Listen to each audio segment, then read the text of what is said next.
थे हम आज के गुम है किसी के प्यार में सीरियल के आज के एपिसोड की।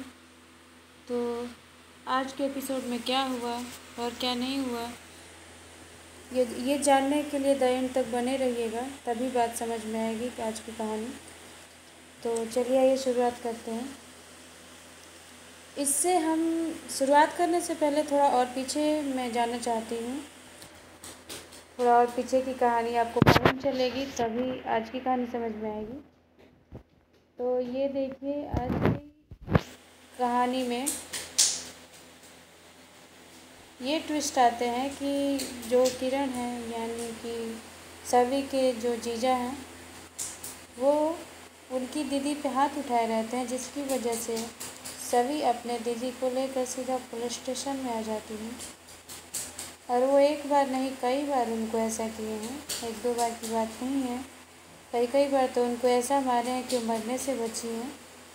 तो ये गलत है। उनके साथ साथ उनके फुल सपोर्ट में किरण के पापा मम्मी भी रहते हैं, कुछ बोलते नहीं हैं।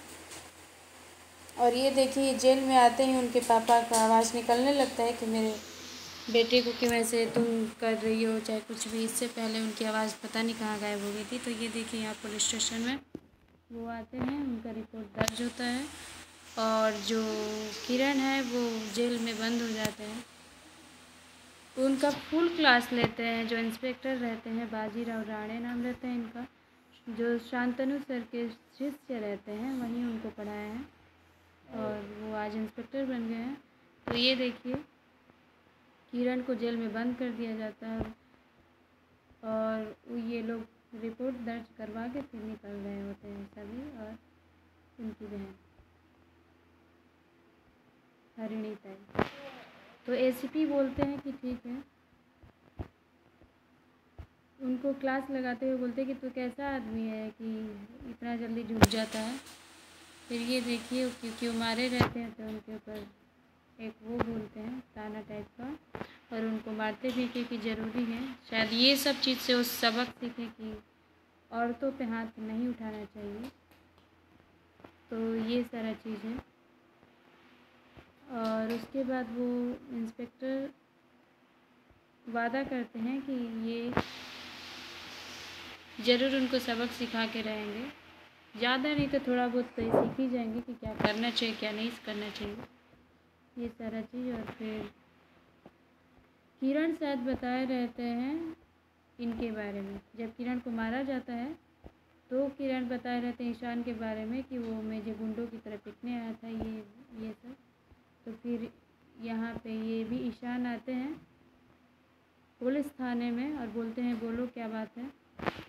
और उसके बाद ये लोग सभी में फिर बहस छिड़ जाती है, सभी ने ज़रूर बताया होगा।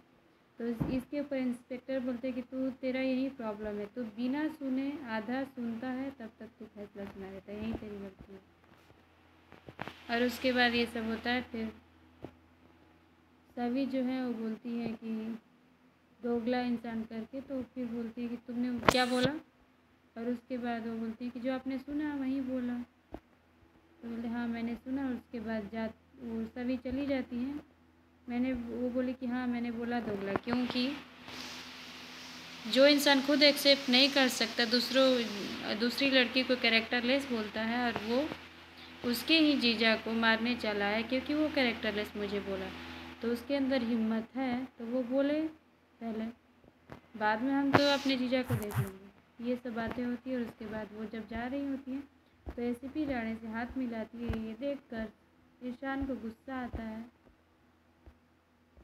और वो बिल्कुल सही हैं, वो जो भी अंदाज़ा लगा रहे हैं उससे क्या फ़र्क पड़ता है। इधर देखिए, ये हरिणी जो है उनको सभी लेकर के आती हैं कहाँ, ईशा मैम के पास। और ईशा मैम उनको बुलाई रहती है, बोलती है कि ये तेरा घर है, तो आज से जो भी तेरे परिवार में फैमिली में रिश्ते में मुसीबत में पड़ेगा तो मैं ज़रूर खड़ी रहूँगी। ये सब बोल के फिर वो लाती हैं। और इधर ईशान को इंस्पेक्टर बोलते हैं कि तू अभी भी सुधरा नहीं है, अभी भी बच्चा भी गया नहीं है, बड़ा हो गया ना, कुछ सीख। तब तक शांतनु सर की कॉल आती है। शांतनु सर की ही बात होती रहती है, उनकी कॉल आती है। तो ईशान सोचते हैं बाबा की कॉल क्यों आई है। उसके बाद वो बोलते हैं कि वो शायद किरण से जुड़ी बातों का इंस्पेक्टर से बात करते हैं, बोलते हैं कि उसकी ज़रूर क्लास लगाना और ऐसा उसको सबक सिखाना कि आगे से किसी औरत को छेड़ने से पहले एक बार दिमाग में उसके वो चीज़ घूमे कि क्या सही है और क्या गलत है। तो ये बोलते हैं इंस्पेक्टर कि हाँ सर, क्यों नहीं, मैं ज़रूर उसकी अच्छे से खातिरदारी करूँगा। ये सब बातें होती हैं, ये देखिए। और इधर हरिणी से ईशा मैम बहुत अच्छे से बात करती है, बोलती कि आज तेरे पसंद का खाना बनेगा, चल छोड़ अब ये सब क्या हुआ क्या नहीं अभी भूल जा। उसके बाद इधर ईशान घर आते हैं तो बोलते हैं, सोचते हैं कि मतलब सभी को नहीं जाना चाहिए इंस्टीट्यूट से, क्योंकि वो होनहार लड़की है, उसको ज़रूर कुछ ना कुछ वो बनेगी एक न एक दिन। तब तक उनकी अक्का साहब गुजर रही होती, बोलती है तो क्यों परेशान लग रहा है। ये सारी बातें होती हैं तो फिर सभी के बारे में बताते हैं ईशान अक्का साहब को। तो बोलते हैं कि वो कॉलेज छोड़ के जाना चाह रही है, लेकिन मैं चाह रहा हूँ कि वो ना जाए, क्योंकि एक होनहार स्टूडेंट है और वो ज़रूर कुछ ना कुछ करेगी जिससे हमारा भोसले इंस्टीट्यूट का नाम बढ़ेगा और वो और आगे की तरफ जाएगा। इधर ये बोलती हैं अक्का साहब कि नहीं, ऐसे नहीं होना चाहिए, जाने दे, सभी को जाना है तो तू किसी को कब तक रोक सकता है। और बहुत सी ब्राइट स्टूडेंट आती रहेंगी, हमारा भोसले इंस्टीट्यूट का पहले से नाम है, ऐसा नहीं कि वो है तभी होगा। ये सब बातें होती रहती है तो फिर ईशान गुस्सा आ जाते हैं, उसके लिए माफ़ी भी मांगते हैं।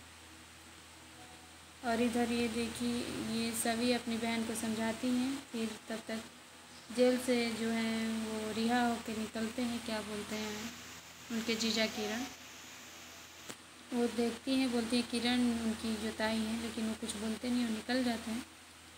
और इधर फिर ईशान पे उनकी कॉल आती है, ईशा मैम की, बोलती है मैं तुमसे कुछ बात करना चाह रही हूँ, क्लोज फ़ोन मत रखना।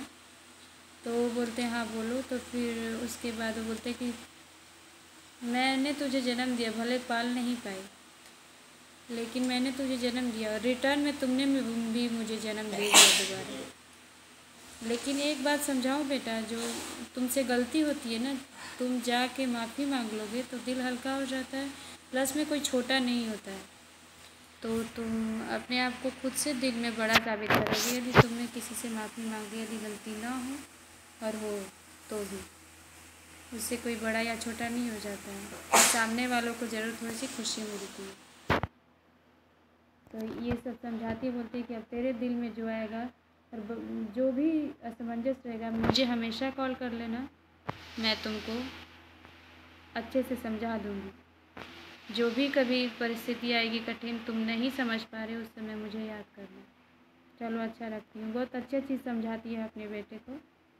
और फिर तब वो डिसाइड करते हैं कौन ईशान, ये सब बातों का असर होता है उन पे, क्योंकि अभी कुछ देर पहले जिनके साथ जिस माँ ने उनको जन्म दिया वो छोड़ के चली भी गई, जिस भी कंडीशन से, वो अपने ताई के पास रह रहे होते हैं। उनकी ताई खूब कोई भी चीज़ अच्छा नहीं सिखाती है उनको, और वो तुरंत जस्ट सिखा के गई होती है कि जाने दो सभी को, जहाँ भी जाना है जाना चाहती है।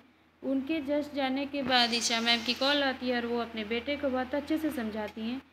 ये सुनकर उनको अच्छा लगता है और फिर शायद जाते हैं सभी से। कल के एपिसोड में आपको ये दिखाया जाएगा कि वो सभी से माफ़ी मांगेंगे, फिर सारे बातों का स्टार्ट आउट हो जाएगा। उसके बाद सभी क्या निर्णय लेती है ये तो कल ही के एपिसोड में पता चलेगा।